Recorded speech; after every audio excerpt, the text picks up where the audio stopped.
Essentially, volunteering means to become willing, or in other words, to become an absolute yes to life.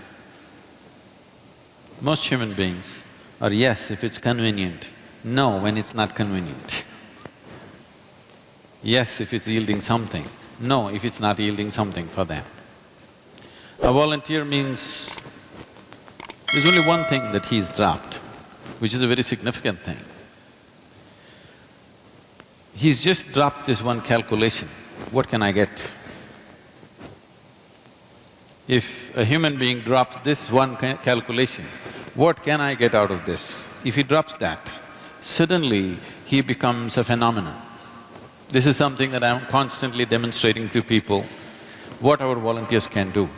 If you look at the Project Green Hands or the rural rejuvenation programs, and just about anything that's been done here, for example, the Dhyanalinga dome, just to tell you what goes into it, the dome is made in such a way, there is no cement, there is no steel, there's no concrete. The simple technology is, all the bricks are trying to fall down at the same time, so they cannot. It's like everybody's trying to get out of the door and they cannot.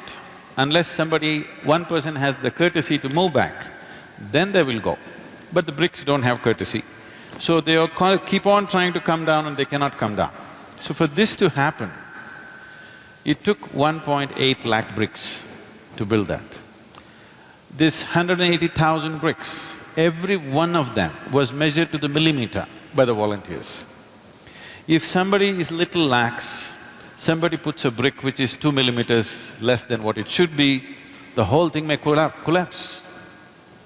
So I sat down and I spoke to them, this is what it means, this is what I'm placing in your hands. You never handled a brick in your life, but you got to measure like this.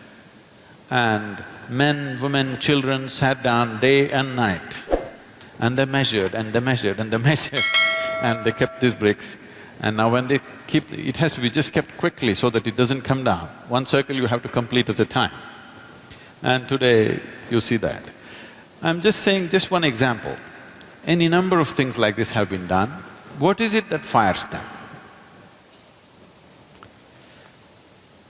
See, there is something beyond passion, there is something beyond motivation, there is something beyond profit, which is very significant for a human being, which generally most human beings never explore. Their whole life remains within certain expectations of profit, some passion towards it, some intensity, but volunteers live an intense life. This hall, normally we operate from there, our audio system is from somewhere else, suddenly they set up this whole thing, it's giving us some trouble. It's technology, we are not experts. So through the night people are working, but in the day they are working. When do they sleep? They don't. This is my experience. I'm like this, I'm on at least 22 hours a day, 7 days of the week. Because there's work going on in United States, in every part of the world, which are in different time zones. At 2 o'clock in the morning, if I just pick up my phone, one of the swamis or somebody picks up the phone, never once will I hear a goggy voice, "What, Sadhguru?" No. Sadhguru? It doesn't matter any time of the day or night.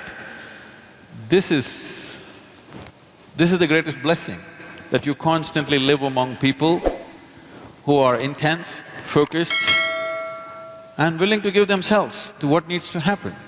This is the greatest pleasure a man can have, this is the greatest fortune a man can have, and fortunately we have it.